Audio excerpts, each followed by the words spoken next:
Okay, so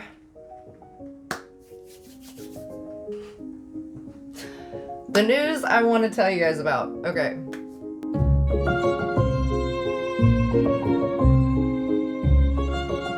Hey y'all, welcome back to my channel. My name's Amanda. I am a very small reseller. I currently sell on eBay, Niknax, as well as on Whatnot. Every Saturday now at 2 p.m. I will be going live, and I'm still deciding on what day during the week I want to, in addition, go live on Whatnot. So I'll keep you posted on that. But there's going to be a link in the description of the video for my upcoming sale on Whatnot. And I do have some extra news that we'll talk about here shortly. I should also mention there is a promo code in the description of the video for my Niknax store. And I believe it's new buyers, $5 off your first purchase sort of thing. As well as there's a referral link in my description of the video for Whatnot. If you're a new buyer on Whatnot, you can use that $15 Whatnot credit with any seller on Whatnot. So take advantage of that. It's in the description. All right, guys. Kyle's on his way home. It is storming something crazy outside. But Theodore will be going a little extra nuts when he gets home. So I'm going to try to run through a little bit of info with you on some stuff that sold recently and show you a few pieces that I also recently listed online just because I think they are super cool, and I don't think I really featured them at all in any video, and they're cool enough to warrant showing you, so I'm gonna show you. So this item or items sold yesterday actually, and I got them shipped out a little bit earlier today. It was the little set of four, almost identical. I mean, the molds of the plates were identical. And so they were scalloped rim and they were embossed with kind of like a floral, very Victorian, Art Nouveau-ish sort of motif around the border. And then each one had a different border glaze color. So there was like a light blue, light pink, aqua green, and a light purple, I think. And then it had like some gold trim. And then in the center of it were these little cherubs hanging out, I don't know, doing different cherub things. I think two plates had the same scene and then two plates were different. But really, really cute. I think that they had some genuine age on them. I would put them probably at least in the early 20th century. Two of the plates had, oh, I wish I had them with me still. If you look on the back of a plate, Dr. Lori has talked about this. If you look on the back of the porcelain plate, you can see the foot ring, right? The obvious foot ring. Okay, but then in the center, when you see those other concentric circles in the center or even one circle, that often indicates like German porcelain. Okay, I learned that from Dr. Lori. So I do think that these were German. They did just kind of have that feel. And to me also, when you say German porcelain, I mean, that could essentially kind of be anywhere in Europe in that region, you know, as far as, you know, Austria, Prussia, Czechoslovakia, what have you, right? You know, so, but really cool buy, really cool pickup. I'm so happy that they sold.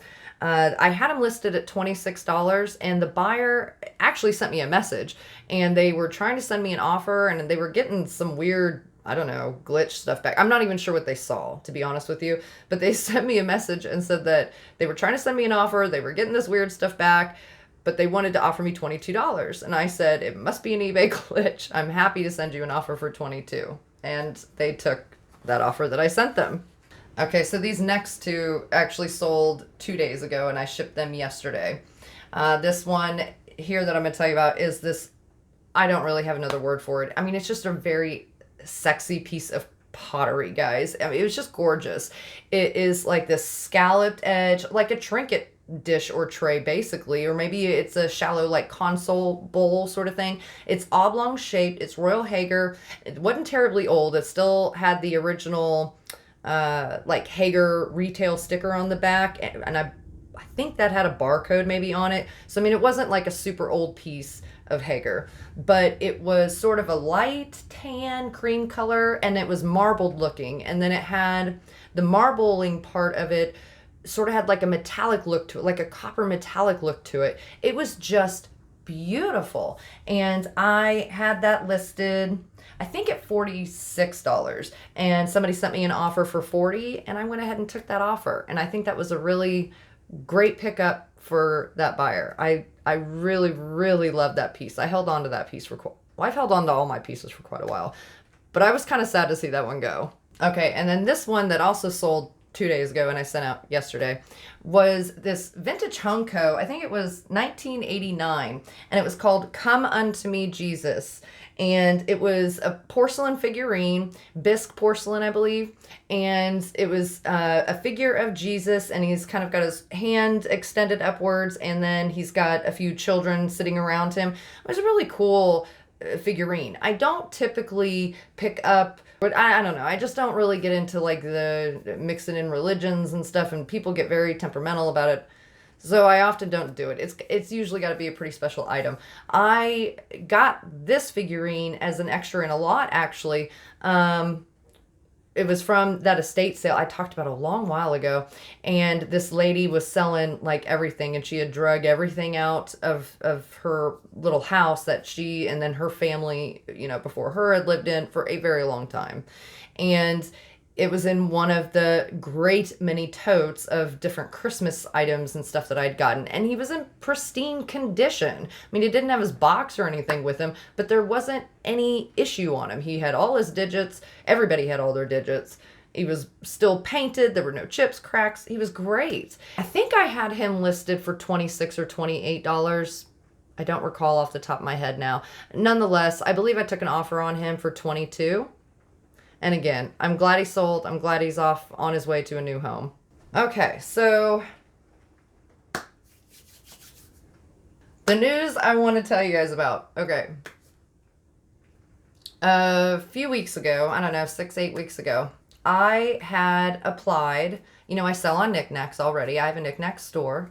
Link is in the description. But I had applied to do live sales on Niknax. And, at that point in time when I applied, I'd been on Whatnot for, I don't know, maybe a couple months, give or take, something like that. And I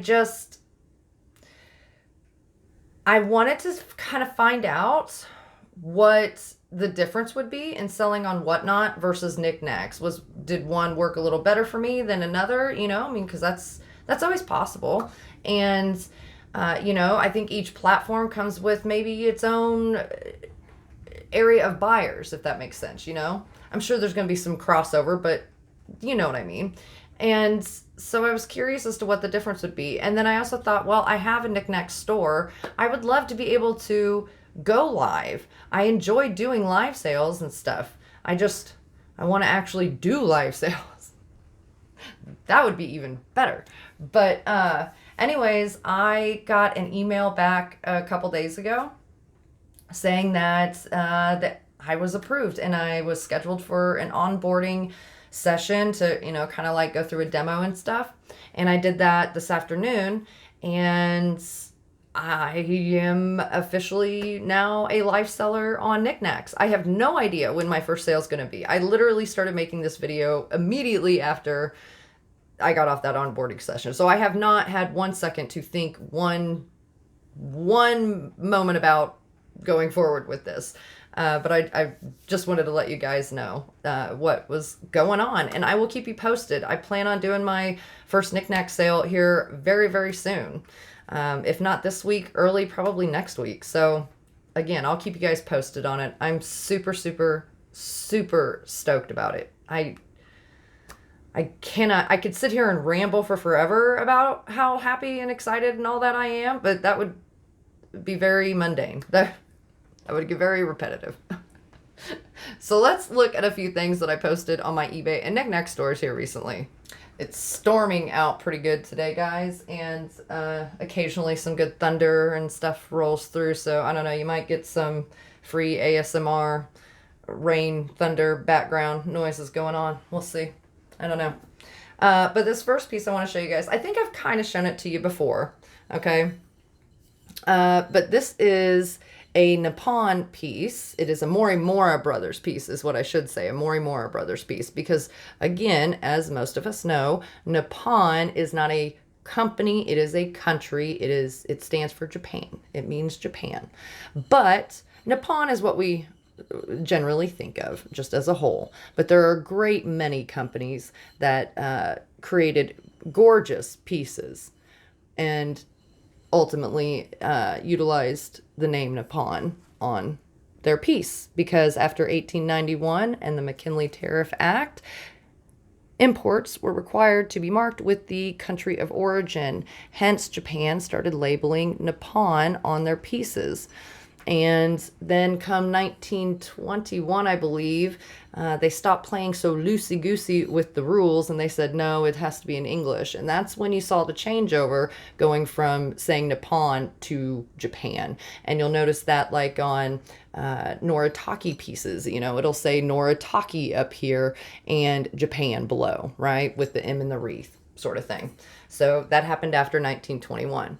But I wanted to show you guys this piece because, believe it or not, I know it looks transfer print. I know it does. And potentially maybe some of this black outline is, but I really don't think so. I've gotten my loop out. I have looked very closely at it, and it is hand painted. You can see the brush strokes in it. And as symmetrical as everything is, they did a beautiful job on it. It's executed beautifully. Nonetheless, if you look at very close, you'll find little tiny details that are different.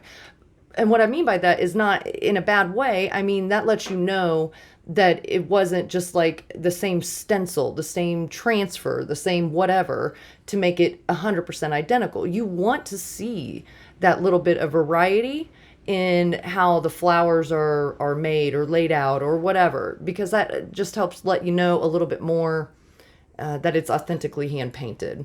So I just love this piece. It is very, it's very Art Nouveau, Art Deco kind of combo, kind of that transitional period where they were going from the more flowy flower, into the more geometric, And it's just gorgeous.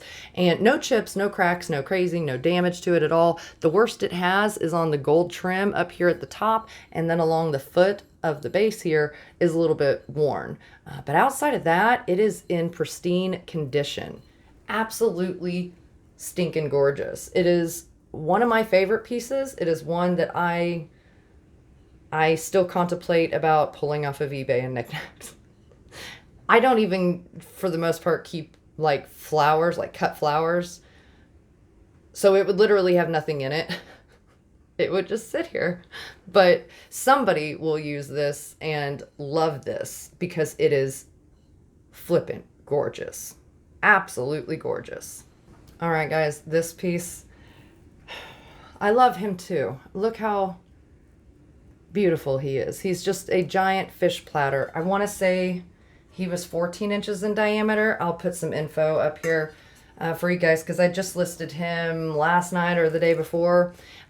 He is glazed everywhere except for his fins over here, and then his lips, which are a slightly different color, just a little more darker tan than his fins, and then around his eyes, and then they have one little glazed black dot for his pupil.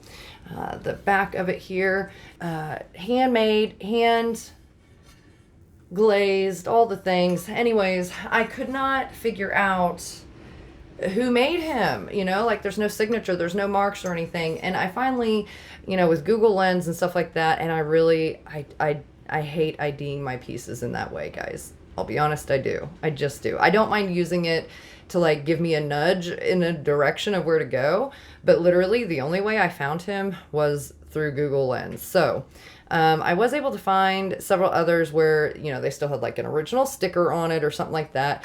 And I'm not even going to try to say the name of this place. It's on the information on the screen, but he is a Majolica style, quite heavy. He's like somewhere between 3 and 4 pounds, platter. And I had listed him. He has no damage, no chips, no cracks, but he is gorgeous. And I think I picked him up in a thrift store, I'll be honest. And I know I wouldn't have paid more than $5 or so for him. But super cool piece. I really love him. Okay, now this one, I don't think I've ever shown you guys. And when I was cleaning it up, I was met with a little sadness because this one craze mark, let me turn this light down. This one craze mark, where is it? Right here. This one craze mark, okay? It actually is a little tiny hairline crack, and I can barely feel it, like with my fingernail when I rub my fingernail on it, but it's otherwise, I can't really notice it, you know. I mean, it seems stable. It's not like I'm wobbling it back and forth or anything crazy. It's just, I don't know. I'm torn. I haven't listed this piece yet. I'm torn on whether or not to list it. And a part of me kind of still wants to, because outside of that, it's in good condition. Like, I'm not even worried that it would fall apart in shipping. It doesn't seem that bad. I hate that it's there. It definitely impacts its value. But is it damaged to the point that, I mean, nobody would love it? I don't think so. I think it's super cool. I think these might be hibiscus flowers. I don't know. Maybe. That was my guess. Hibiscus flowers. But it's all hand painted and stuff. I'm sure this is a mold formed platter. And I kind of thought it was a little bit newer. And it could still sort of be. The back is incised with Elaine's ceramics on here. And then actually, I didn't see this part until I was cleaning it up. And I don't know if I'll get it to really show you guys. It says copyright 1955 Irene Smith down here. So I think it was one of those kind of, get and glaze at home sort of pieces. I'm not sure, because then Eileen's taking credit for the ceramics up here, but Irene's down here saying copyright 55, lady. So I don't know. I don't know who's in charge of this show. I don't know. But I thought it was beautiful. It does have crazing. It does have notable crazing. I don't know how well you guys will be able to see it, but it does have crazing everywhere on it. But it nonetheless is still a really pretty display piece. So I think I'm still going to list it. I probably wouldn't put more than, I don't know, $16 or $18 on it, and expect somewhere around there. I would do more on it, honestly, but the shipping of it is going to be a little bit much, because I think it's a little more than 12 inches in diameter, and then also because of this hairline crack. So, but I'd rather it go to a good home than the dump at this point.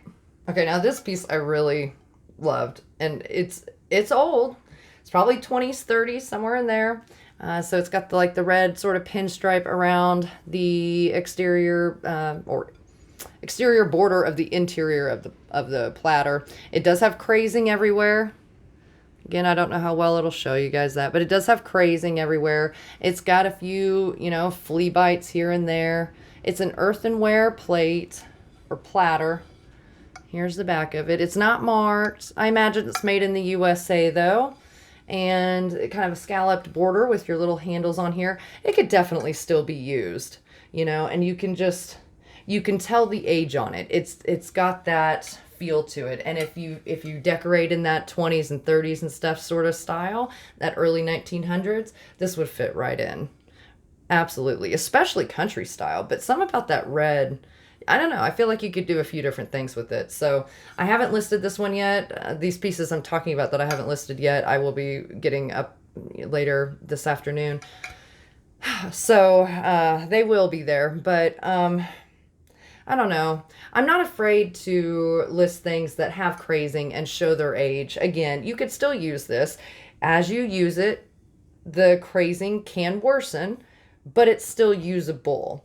That being said, I also think it just makes a beautiful decor piece. And I love having pieces like this that you can hang on the wall or set in a, plate holder or something, and they just are for aesthetic, I really like this. I love that age on it. Okay, now these last two pieces, it's a cream and sugar set. I'm going to show them to you one at a time so that I don't hurt anybody. But they're kind of my pride and joy. I really, really love them. They're beautiful. They're kookaburra, made in Japan, cream and sugar set. No damage to them. They have a little bit of paint wear here and there, on his, beak right there.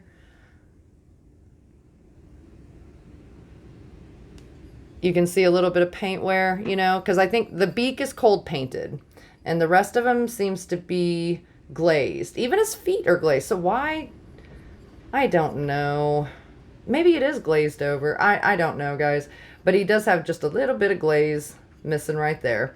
And then they left him a tooth. Look at that. It's a little piece of porcelain right here. He's got one tooth right there to do some damage with. But he's in great condition. He has no crazing, no chips, no cracks. He's beautiful. And then he has a friend. And his friend looks far more like this dude. He's just living it up. He's happy. Look at him. He's chirping. He's waiting on food, worms, whatever he's eating. And this dude, I don't know. He kind of just looks pissed off. He's side-eyeing it like, whatever, man. But this is the covered sugar. Let me show you his face. I guess he's got a little bit of paint wear up on his bill here, but he's otherwise also, I mean, in great condition. They both are. There's no chips, no cracks. You know, mild staining on here, but you probably could get that off with magic eraser, or I would almost maybe, because this part right here is bisque on him. And so I would almost maybe do a little bit of baking soda first, and then barkeeper's friend if that didn't work, and then maybe magic eraser. But it depends. You could just go straight to the magic eraser, live dangerously, go for it. Why not? But cool piece. I got these guys in an antique shop a couple years ago. I found them, and the dealer had them on sale. So I think she had them at like $40-something, and she had them all the way down to like, I don't know, 10 or 12. And so I bought them. So, and they're both marked made in Japan. So I think I spent $12 or $14 on them. So I suppose I did pay up a little bit more than usual, but I'm sorry. Hello, this guy and his buddy. Come on. I love them. Anyway, I just got these guys listed recently. And I realized I don't think I ever showed them to you guys, so I wanted to show them to you. They are just super cool pieces, nice Lesterware pieces. So, and they probably date, again, 20s, 30s. They're Art Deco sort of styled and in some way anthropomorphic, you know, but really cool pieces. I'm absolutely in love with them. All right, guys, I think that is it for this one. I have my next Whatnot live sale this coming Saturday at 2 p.m. Central. And again, the link will be in the description for that. And I will keep you guys posted for when I have my first Niknax live sale happening. I'm, again, super excited about it. I'm anxious to kind of get in there and start playing around with it and figuring it out. I'm sure it's very similar as far as the live selling part and stuff, but just maybe the different features they might have on there. Anyways, I'm just excited to see how it all goes. So I'll keep you guys posted on it. I'm going to go and get listing a few more things and try to write out the storm. I think it's supposed to storm all stinking weekend, so I don't know how much out and about I will be doing. We'll see. I don't know. But I want to thank anybody who tunes into my videos, especially if you watch them to the end. I genuinely want to thank you from the bottom of my heart. It means a lot to me. And I appreciate anybody that goes and checks out my Niknax and my eBay store and my Whatnot sales and stuff, guys. You know, it means a lot. I really do appreciate it. And it sounds like Kyle just got home. So I'll leave it here, and I'll see you guys on the next one.